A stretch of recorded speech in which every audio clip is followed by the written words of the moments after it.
नमस्कार, स्वागत है आप सभी का C9 के हब में।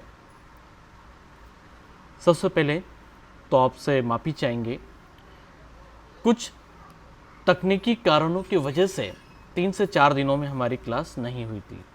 आज हम मुगल काल और मुगल काल के प्रमुख शासक, आर्ट एंड कल्चर जैसे कि आप देख पा रहे हैं, संगीत, चित्रकला, वास्तुकला और मुगल काल का किस तरह से पतन हुआ, इस पर हम चर्चा करेंगे। और यहाँ पर आपको ये समझ में आएगा कि एग्जाम में किस तरह से प्रश्न आपको पूछे जाएंगे और उसका राइट आंसर आप क्या करेंगे।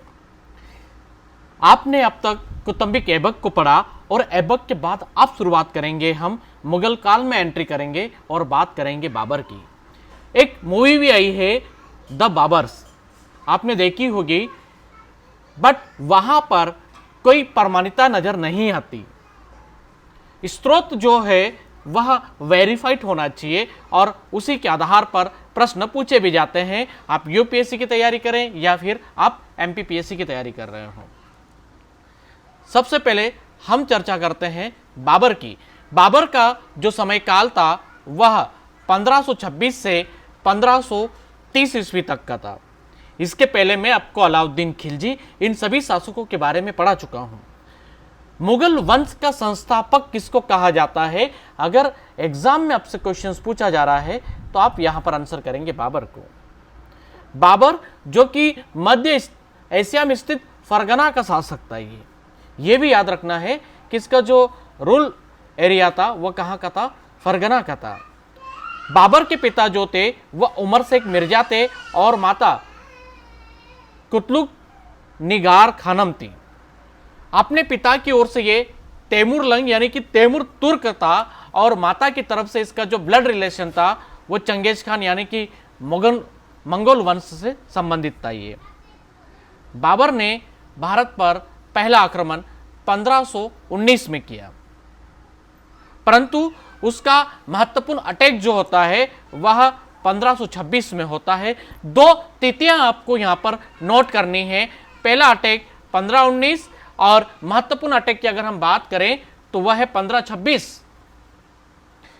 आप यहां पर देखेंगे 1494 में बाबर एक 11 साल के लड़के के रूप में आगे बढ़ता है, जो फिल्म में भी आपको बताया गया, जो मूवी है उसमें आपको बताया गया।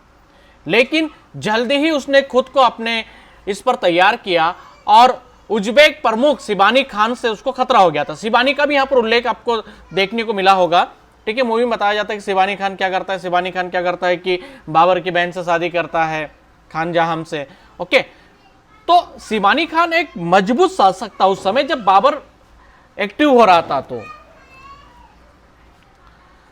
बाबर जो कि 1494 से लगाकर 1503 के बीच कई वर्षों तक छुप छुप कर इसने बिताया।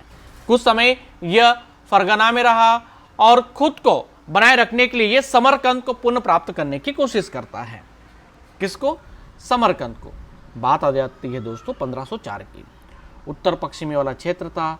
राजनीतिक में एक बड़ा मोड़ होता है और यह क्या करता है? काबुल और कंधार पर नियंत्रण कर लेता है। अब जैसे ही 2 शक्तिशाली मुगलाई कबीले पर अटैक करता है या कहें कि उस एरिया को अपने अधीन कर लेता है, बाबर ने दिल्ली से आगरा तक धावा बोल दिया कुछ इस तरह से।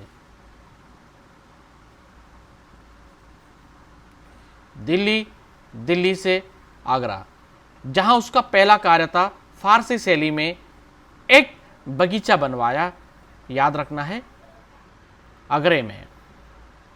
बाबर द्वारा निम्न महत्वपूर्ण युद्ध लड़े गए हैं जहां से एग्जाम में आपसे प्रश्न पूछा जाएगा। पहला देखिए आप पानीपत का। अब पानीपत का प्रथम युद्ध कब लड़ा गया? 21/4/1526। इसमें बाबर ने इब्राहिम लोदी को हराकर भारत में मुगल वंश की स्थापना की, इसीलिए मुगल वंश का संस्थापक माना जाता है बाबर। एक युद्ध होता है खानवा का युद्ध। अब ये खानवा का युद्ध कहां लड़ा गया था, ये लोकेशन भी पूछी जा सकती है, तो ये आगरा के पास लड़ा गया था। 1527 में ये युद्ध हुआ। बाबर ने राणा संग्राम सिंह यानी कि राणा सांगा को हराया। आप देखिए कि राणा सांगा की ओर से मध्य प्रदेश से पार्टिसिपेट कौन कर रहे थे, या इनके विश्वसनीय सेनापति कौन थे राणा सांगा के, तो वो थे मेदिनी राय। मेदिनी राय मध्य प्रदेश इनके मुख्य सेनापति थे। इसके अलावा बुंदेला वंश के राजा रुद्र प्रताप सिंह बुंदेला और बघेल वंश के वीर सिंह बुंदेला और रायसेन किले से परिमल, ये सभी के सभी राणा सांगा की आर्मी में थे। बट मेदिनी राय ने अंततः साथ नहीं छोड़ा राणा सांगा का, बट रुद्र प्रताप बुंदेला और वीर सिंह ये लोग किसकी सॉरेनिटी में चले गए, बाबर की ओर हो गए। तो मध्य प्रदेश से भी महत्वपूर्ण है, याद रखेंगे आप यहां पर। बाबर के अधीन दिल्ली में नव स्थापित मुगल सत्ता के साथ संघ के साथ कोई समझौता नहीं किया गया। इस बीच पानीपत की पहली लड़ाई में बच गए मोहम्मद लोधी आपने 10,000 सैनिकों के साथ किसके पास जाता है, राणा सांगा के पास जाता है। उनके पास चले जाता, क्योंकि इब्राहिम लोधी उसका ब्रदर था और अपने भाई का वो बदला लेना चाहता था। तो बाबर के खिलाफ एक सहयोगी के रूप में उसको राणा सांगा एक्सेप्ट करते हैं और अपनी आर्मी में बुला लेते हैं कि चलो आ जाओ, तुम्हारा वेलकम है। अब क्या होता है, बाबर को हराने के लिए राणा सांगा ने आश्रित और मित्रवत राजपूत प्रमुखों को समर्थन देने का आह्वान किया, जिसमें आपको बताया, ठीक है, मेदिनी राय देते हैं, रुद्र प्रताप बुंदेला देते हैं, ये सारे लोग आते हैं। राणा सांगा के अधीन संघी सेना यानी कि सभी के संयुक्त तौर से बनी एक शक्तिशाली सेना थी।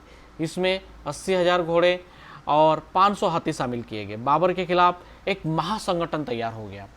अब इसमें अफगान प्रमुख हसन खान और मेवाती मोहम्मद लोधी भी शामिल थे, यानी कि ये दो लोग जो थे हसन खान वगैरह, ये भी बाबर के खिलाफ लड़ रहे थे। किसकी ओर से, राणा सांगा की ओर से।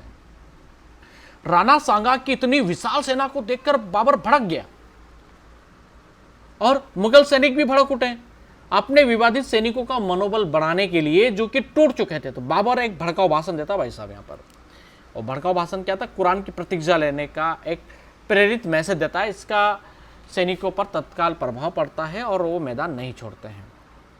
शत्रु सेना के बीच 16 मार्च 1527 सुबह के 9 बज रहे थे। आगरा के पास खानवा का युद्ध। मुगल सैनिक पीछे की ओर धकेलने के लिए राणा सांगा ने अपनी सेना को बाईं ओर से अटैक करने का आदेश दिया। इसमें तुलगमा सेनापति का हमला इतना शक्तिशाली था कि बाबर की सेना दाहिने चरण की कमान में था। उनके सैनिक युद्ध क्षेत्र में भागने लगे। किसके, राणा सांगा के नहीं, बाबर के भाई साहब। बाबर ने तुरंत अपने दूसरे सेनापति चिंतामुर को उसके बचाव के लिए भेज दिया, जाओ उसकी हेल्प करो। चिंतामुर का नाम याद रख लीजिएगा। अब क्या हुआ कि इसने राजपूतों के बाएं चरण पर हमला कर दिया। बाबर ने अपने सहायक मुस्तफ़ा को बंदूक चलाने और खुले मैदान में सैनिकों को आगे बढ़ने का आदेश दे दिया। अब इसका विपरीत प्रभाव क्या पड़ता है कि राणा सांगा की आर्मी में क्या हो जाएगा, बहम फैल जाएगा। परिणाम ये हुआ कि राजपूतों को मार्ग में ही मार दिया गया। बाबर ने खानवा पर शानदार विजय प्राप्त कर ली और सबसे पहले एक मुगल दस्तावेज जारी किया 1527 में। भूमि अनुदान दी इसने। ये वास्तविक है ना, ये कोई मेरा डुप्लीकेट नहीं वैसा वो नहीं, ये रियल है, बाबर के हाथ का लिखा हुआ, ठीक है। तो बाबर द्वारा जारी किया गया था, जो मेवाड़ के राणा सांगा पर उसकी जीत के कुछ महीने बाद जारी किया गया था। ये पंजाब के बटाला में एक गांव जमीन दी गई थी। ये काजी जलालुद्दीन को दी गई थी। तो ये याद रखना, बस इतना याद रख लीजिएगा आप। 1526 बाबर ने मोहम्मद गौस की सहायता से ग्वालियर पर आक्रमण कर दिया। देखिए अटैक टू अटैक हो रहे हैं।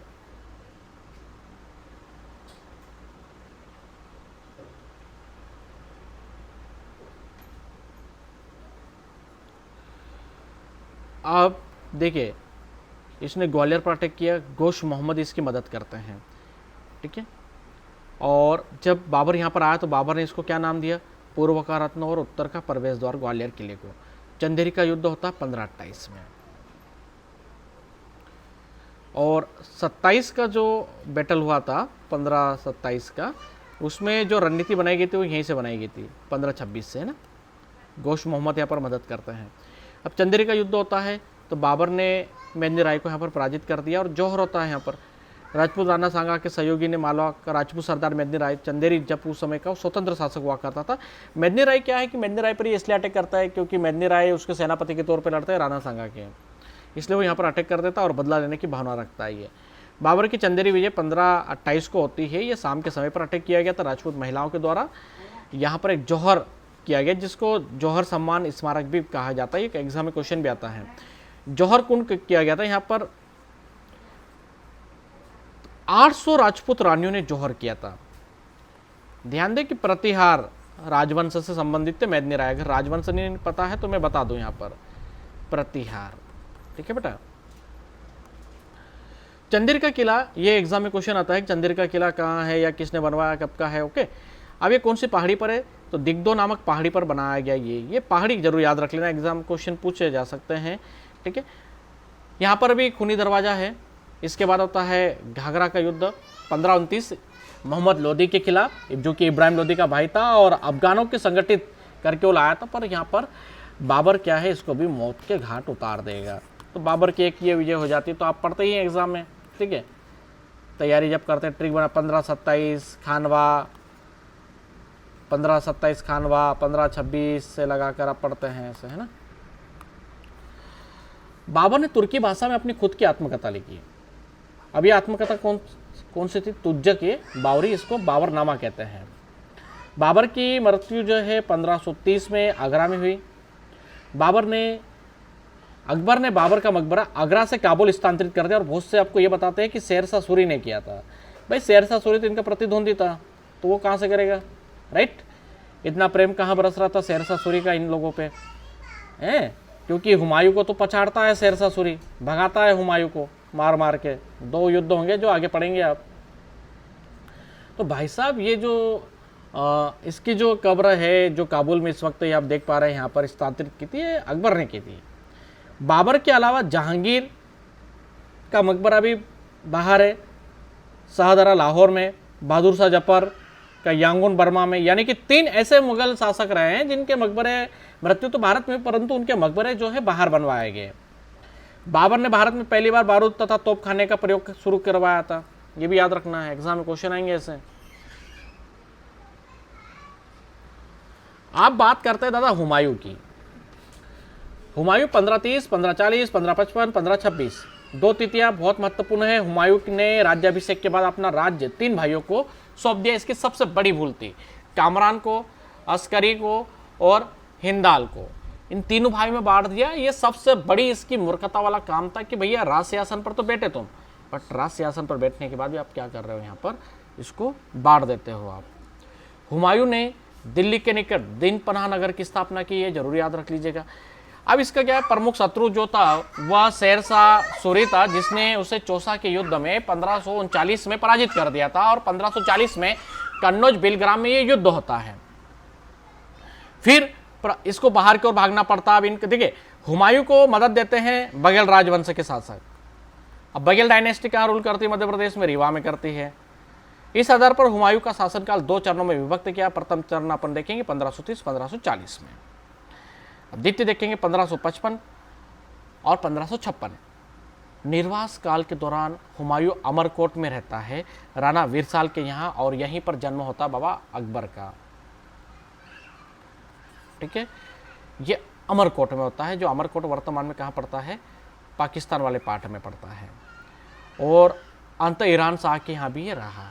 बाद में ईरान शाह तथा बैरम खां की मदद से 1555 में पुनः ये सिंहासन प्राप्त करता है। और अकबर का जो बचपन है वो बांधवगढ़ में व्यतीत हुआ, इतना जरूर याद रख लीजिएगा। अगर बहुत मध्य प्रदेश जनरल नॉलेज की आप चर्चा करते रहते हैं या सब कुछ आता है तो मैं कहूँगा तुमको कुछ नहीं आता, ये नोट करो। ठीक है, रामचंद्र बघेल के साथ अकबर का समय काफ़ी अच्छा बीतता, दोनों मित्र होते हैं। 1526 में दिल्ली में शहर मंडल पुस्तकालय की सीढ़ियों से लुढ़क कर हुमायूं की मृत्यु हो गई। अकबर ने हुमायूं का मकबरा दिल्ली में बनवाया। हुमायूं के मकबरे में सर्वप्रथम संगमरमर का प्रयोग हुआ था, इतना याद रखना। ठीक है, इसके बाद आप देखिए संगमरमर का जो प्रयोग किया गया, जो मकबरा बनवाया गया है वो किसका है, हुसैन शाह गोरी का है। और कहाँ पर है ये, तो ये है मांडू में, जिसके बारे में हम युवा सेना करके जो हमारा यूट्यूब चैनल है वहाँ पर भी आपको बता चुके हैं। हुमायूं की सौतेली बहन थी गुलबदम बेगम ने हुमायूं नामा एक बुक लिखी। अकबर की बात करेंगे 1526-1605। अकबर का जन्म 1542 में हुमायूं के प्रवास काल के दौरान अमरकोट में हुआ था। अकबर की माँ का नाम हमीदा बानो था। अकबर का राज्याभिषेक 1526 ईस्वी में हुआ। 1560 में अकबर ने बैरम खां के संरक्षण, यानी कि संरक्षण का मतलब ये हुआ कि अकबर तो बच्चा था, बाकी जो सारी चीज़ें जो चलाता था वो बैरम खां चलाता था, ये रूल करता है। बैरम खां को वकील के तौर पर इसने नियुक्त कर रखा था। सिंहासन पर बैठते ही अकबर ने बैरम खां की सहायता से 1526 में पानीपत के द्वितीय युद्ध में हेमू विक्रमादित्य को पराजित कर दिया। अब हेमू विक्रमादित्य किसका सेनापति था? तो ये शेरशाह सूरी का था। इतना जरूर याद रखना बेटा, ठीक है, एग्जाम में क्वेश्चन आएगा बेटा, है ना, तो ऐसे आंसर करना आपको। शेरशाह सूरी का सेनापति था हेमू।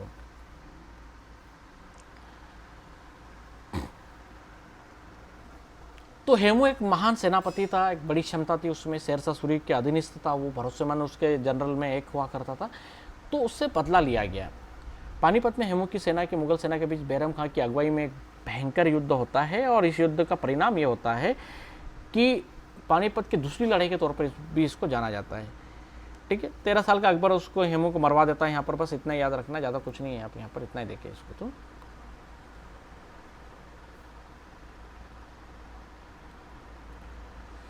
बैरम खां ने अकबर को ग्वालियर और जौनपुर को जीतने में मदद की, यानी कि ग्वालियर को भी अकबर ने कैप्चर किया था। 1560 में बैरम खां अकबर की कृपा से गिर गया, यानी कि उसकी नज़रों से हट गया और इसकी हत्या करवा दी गई। बैरम खां की हत्या आदम खान के आदेश पर की गई। आदम खान जो कि महामंगा का लड़का था, ठीक है, इसकी सौतेली माँ किसकी? भाई साहब जलालुद्दीन की। जलालुद्दीन कौन? तो अकबर की। बाद में महल की दीवारें उस पर गिरा दी गई और ये बता दिया गया कि भैया दीवार गिरने से उसकी डेथ हो गई। इसके बाद 40 वर्षों तक सरकार अकबर की अपनी थी। 18 वर्ष की उम्र से ही वो राज करता रहा। अकबर हमेशा आज़ाद ख्याल वाला व्यक्ति था। जयपुर के महाराजा मानसिंह की छोटी बहन महारानी जोधाबाई के साथ उसका विवाह हुआ, और एक ईसाई लड़की के साथ भी इसके विवाह होने के प्रमाण प्राप्त होते हैं। अब ये लड़की कौन थी, ये देखने वाली बात है। अब कपास की खेती और उपजाऊ भूमि, जो कि गुजरात को पहली बार इसने कपास की खेती को संरक्षण प्रदान किया था 1572 में। अकबर ने सूरत के बंदरगाह को भी अपने अधीन कर लिया था। फारसी खाड़ी वाला एक बड़ा क्षेत्र हुआ करता था। चावल, रेशम या नमक की प्रचुरता के साथ उत्तर भारत का सबसे अमीर प्रांत हुआ करता था। तो इसको भी 1574 और 1576 के दरमियान अधीन कर लिया था।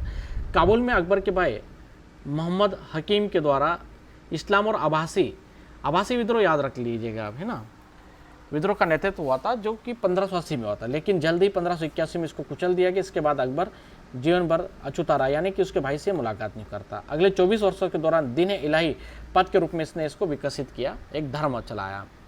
कहीं मुस्लिम बुद्धिजीवी जैसे कि अबुल फजल पद के दार्शनिक, उसका भाई फैजी, ठीक है, बीरबल, तानसेन जैसे हिंदू पद में शामिल थे।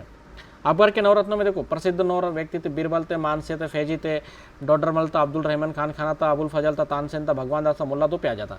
अब मध्य प्रदेश में अकबर के 3 महारत्नों की कब्र तुमको देखने को मिल जाएगी। अब कहाँ कहाँ देखने को मिल जाएगी, तो मानचित्र से मैं तुमको समझा देता हूँ तो समझ लीजिएगा, क्लियर हो जाना चाहिए तुमको, ठीक है। देखिए, सबसे पहले हम बात करते हैं ग्वालियर वाले पार्ट की, इसके बाद दूसरा और एक तीसरा पार्ट यहाँ पर बना देते, ठीक है बेटा। ये गई है तुम्हारी नर्मदा नदी, और नर्मदा नदी के किनारे पर अकबर के 9 रत्नों में से एक की कब्र देखने को मिलेगी। और ये कब्र जो है, ये कब्र है मुल्ला दो प्याजा, जिसको मोहसिन बोलते हैं, मोहसिन खान, ठीक है बेटा। और देखो, एक है तानसेन की कब्र और एक है अबुल फजल की कब्र।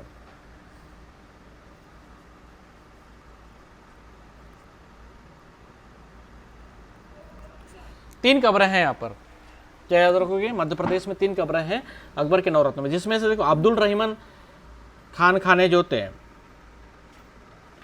इन्होंने ब्रहानपुर में, कहाँ पर बेटा, ब्रहानपुर में इन्होंने क्या करवाया, कुंडी भंडारा। कुंडी एक वाटर प्रणाली से सेटअप होता है, कुंडी भंडारा, इस पर भी हमारा एक वीडियो बना है, आप ओनली पीसीएस पे सर्च करके इसको बिल्कुल अच्छे से वॉच कर सकते हैं। अब हल्दी घाटी का युद्ध होता है 1568 में। मेवाड़ की राजधानी चित्तौड़ पर कब्जा कर लिया जाता है अकबर के विश्वसनीय द्वारा। महाराणा उदय सिंह के पास अभी भी कुछ हिस्सा बाकी था। उस समय राज शासन था महाराजा उदय सिंह का, और उनका एक वीर पुत्र होता है राणा प्रताप से, जिसको महाराणा प्रताप के नाम से जाना जाता है। उनका राज्याभिषेक होता है, बड़ी अस्वादग्रस्त परिस्थितियों के बीच होता है। 3 मार्च 1972 को इनका राज्याभिषेक होता है। सख्ती से इनका भाई था जो विद्रोह करता है कि भैया मुझे राज सिंहासन दो, या कहें कि अकबर के खिलाफ इनको भड़काता है कि तुम्हें क्षमता हो तो उससे लड़के बताओ। देखो, राजस्थान पुनरुद्धार को हर कीमत पर अपने अधीन करने के लिए 1576 में अकबर अंबर और असफ अली राजकुमार मानसिंह की कमान में एक विशाल शाही सेना भेजता है। कहाँ पर? अंबर के लिए। मानसिंह ने गड्डोटा मोदीनगर के लिए मंडलगढ़ से शुरुआत करता है इसकी, और बीच में हल्दी घाटी का एक क्षेत्र पड़ता है, और यहाँ पर अरावली की पहाड़ी है जो कि ब्यास नदी के दक्षिणी तट पर ये खमनौर गांव में ये युद्ध होता है। याद रखना भैया, हल्दी घाटी तक पहाड़ी पर कहाँ पड़ती? खमनौर गांव में। तो महाराणा प्रताप की यहाँ पर आर्मी आती है, बहुत सकड़ी जगह है, एक छोटी सी जगह है। यहाँ पर महाराणा प्रताप की जो आर्मी है वह अकबर के सेनापतियों को चीर फाड़ देती है। यहाँ पर आपने देखा होगा कि बैरम खान जो था, अचानक अफवाह फैल गई कि मुगल सम्राट अकबर खुद मानसिंह के बचाव में आ रहे हैं, ऐसी चर्चाएं होती है। ठीक है, तो महाराणा प्रताप जो है, ठीक है, वो क्या करते हैं? महाराणा प्रताप यहां पर बड़ी वीरता के साथ लड़ते हैं। महाराणा प्रताप के शौर्य पराक्रमों का आप सब जानते ही हैं कि कितने उन्होंने कहा था कि जब तक मैं शत्रुओं से अपनी पावन मातृभूमि को मुक्त नहीं करा लेता, तब तक ना तो मैं महलों में रहूँगा, ना सैया पर सोऊंगा, और ना सोने चांदी अथवा किसी धातु के पात्र में भोजन करूँगा। वृक्ष की छाव ही मेरा महल, घास है मेरे बिछौना, और पत्ते ही मेरे भोजन के पात्र होंगे। इस तरह से यहाँ पर महाराणा प्रताप अपने शौर्य पराक्रमों को दर्शाते हुए आगे बढ़ते हैं। चलिए, आप यहाँ पर उनके बारे में आपने समझ लिया, हम सीधे पॉइंट पे आते हैं।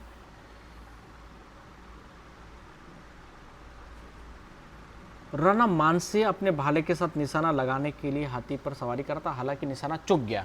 राणा सांगा ने मानसिंह को टारगेट किया था, बच गया मानसिंह, और जो माहवक होता है जो हाथी चलाता है उसको लग जाता है, वो मर जाता है।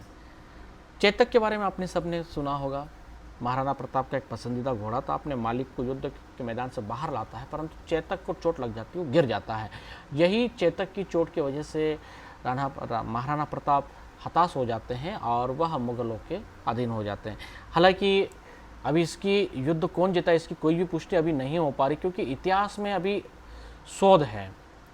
सच बताएं तो अभी शोध है, और हाल के शोध में ये बताया जा रहा है कि अकबर नहीं जीता था, ये युद्ध महाराणा प्रताप जीते थे। तो अब फाइनल क्या है, क्योंकि राजस्थान में इसमें काफ़ी ज़्यादा विवाद भी है, और जो प्रमाण सामने आ रहा है उसमें सत्यता तो यही निकल कर आ रही कि जो युद्ध था ये महाराणा प्रताप जीते थे, ना कि अकबर जीता था।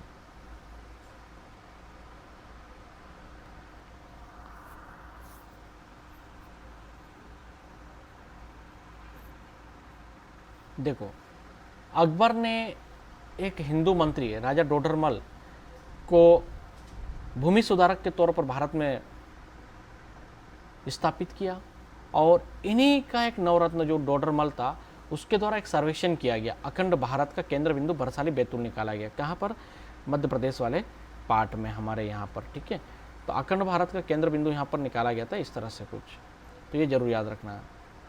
अकबर के समय से जागीरदारी प्रथा शुरू हुई थी, इतना याद रखें आप। 1575 में अकबर ने आगरा से 36 किलोमीटर दूर फतेहपुर सिकरी नामक एक नगर की स्थापना की, और उसमें प्रवेश के लिए एक बुलंद दरवाजा बनवाया।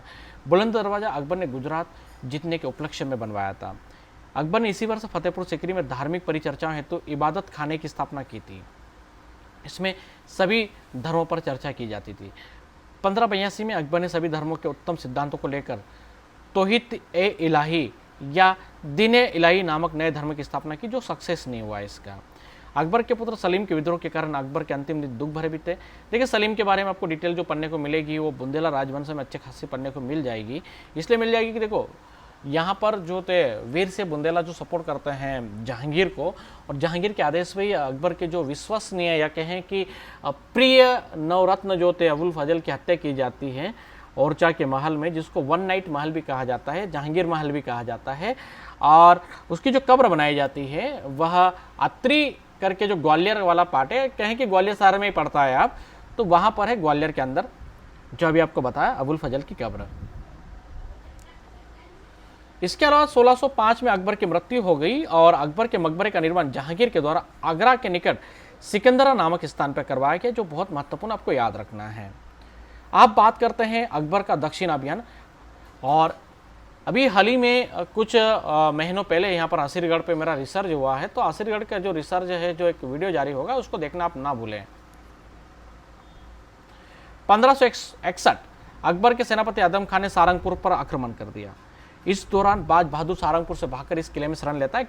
एक घटना और है जो 1561 की, जो मालवे पर अटैक होता है। बाज बहादुर ने असीरगढ़ से मिरन मुबारिक और बरार का जो बरार वाला पार्ट है वहां का तुफल खान, इन दोनों की हेल्प से मांडू पर री अटैक किया। अब री अटैक में अकबर का जो विश्वसनीय सेनापति पीर मोहम्मद था वो मारा जाता है। ये खलघाट नामक वाला जो स्थान है, यहीं से नर्मदा नदी मध्य प्रदेश या नहीं सॉरी भारत की पूरी भौगोलिक स्थिति या कि भारत के पूरे मानचित्र को उकेरती है वो।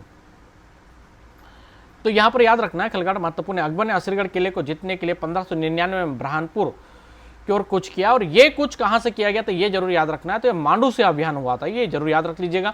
एमपीपीएससी में ऐसे ही तो क्वेश्चन पूछे जाएंगे आपको, ठीक है। अकबर ने 8 अप्रैल 1600 को बिना किसी प्रतिरोध, भाई बिना प्रतिरोध का यानी कि अकबर को कोई रोक नहीं पाया, और ब्रहानपुर शहर पर कब्जा कर लिया। अगले दिन अकबर की सेना ने असीरगढ़ किले के नीचे घेरा डाल दिया और असीरगढ़ के चारों ओर खाइया खुदवा दिए, तोपखाने लगा दिए। संधि करने के बहाने यहाँ का जो बहादुर शाह फारूक की जो जिक्र खान था उसका आधिपत्य था यहाँ पर। राजा कौन था ये भी जरूर याद रखना है, बहादुर शाह फारूक की था, ठीक है। तो अकबर संधि करने के बहाने नीचे बुलाता उसको कैद कर लेता है, बट उसका जो सेनापति था अभिशनीन याकुत जो था बड़ी वीरता के साथ यहाँ पर लड़ता है। 10 जनवरी 1601 को अकबर ने इस किले को जीत लिया। अकबर को जीतने में यहाँ पर 1 ईयर का टाइमिंग लगा है, यानी कि 1 ईयर पूरा कंप्लीट हो जाता है। अकबर इस किले में मात्र 4 दिन तक रुके। अकबर ने इसको सोने की 3 चाबियों से विजित किया था। इसको दक्कन का दरवाजा, दक्षिण का प्रवेश द्वार ये भी कहा जाता है। बहादुर शाह को अकबर ने पेंशन के तौर पर 4000 सोने की मोहरें दे दी और उसको ग्वालियर किले पर भेज दे, तुम वहीं पर रहना। और इसके बाद दक्षिण के द्वार खुल जाते हैं। यहाँ पर निजाम, सिंधिया, होलकर इन सभी के अधीन रहा। रानी रूपमती और बाज बहादुर सारंगपुर का मकबरा, अब ये अकबर से रिलेटेड है इसलिए मैंने आपको यहाँ पर पढ़ा दिया। हालांकि एमपीपीएससी में प्रश्न भी रहा कि रानी रूपमती का मकबरा कहाँ पर है, तो एग्जाम में बच्चे क्वेश्चन लगा रहे थे मान लो, जबकि राइट आंसर था तो सारंगपुर। अब सारंगपुर कौन से जिले में पड़ता है ये जरूर याद रख लीजिएगा। तो सारंगपुर पहले शाजापुर डिस्ट्रिक्ट में आता था, अब ये राजगढ़ डिस्ट्रिक्ट में आता है, ठीक है बेटा। तो 1565 में सम्राट अकबर के द्वारा एक मकबरे का निर्माण करवाया गया। मांडू की प्रसिद्धि वहीं की बाज बहादुर और रुकमती है, और उनके लिए यहाँ पर जब भूल हो जाती है उसके भाई की वजह से, इस पर हम मध्य प्रदेश वाला जो पार्ट है वहाँ पर हम चर्चा करेंगे अच्छे से, है ना। तो उनके पार्थिव शरीर को सारंगपुर भेजता है और यहाँ पर कब्र का निर्माण करवाता है। ध्यान दें कि बाज बहादुर अकबर के 9 रत्नों में शामिल था दोस्तों। बाद में अकबर को अपनी गलती का एहसास होता है और बाज बहादुर को अपने 9 रत्नों में शामिल करता है। 1568 में कैदी के रूप में बाज बहादुर बीमार पड़ गया और उसने इच्छा जताई कि उसको भी सारंगपुर में रानी रूपमती के मकबरे के कक्ष में ले जाया जाए, जहां वो फुट कर और अंतम मर गया। रूपमती की कब्र में उसको दफना दिया गया। अकबर ने रानी रूपमती की कब्र पर शहीद वफा मिला और बाज बहादुर की कब्र पर आशिक या सादिक सच्चा प्रेमी मिला, ये लिखवाया। तो इस तरह से आप देखते हैं कि अकबर एक उदार शासक भी थे, है ना। उनको अपनी गलती का एहसास हुआ और देखिए उन्होंने क्या क्या करवा दिया। तो बहुत सारी चीज़ें हैं जो आपको अकबर के बारे में पता होना चाहिए। हालांकि एमपीपीएससी में जो क्वेश्चंस आएंगे वो यहीं पर आएंगे। अब हम चर्चा करेंगे कल वाले पार्ट में जहांगीर को लेकर और बहुत सारे फैक्ट को पढ़ेंगे यहाँ पर। तब तक के लिए जय हिंद, जय भारत।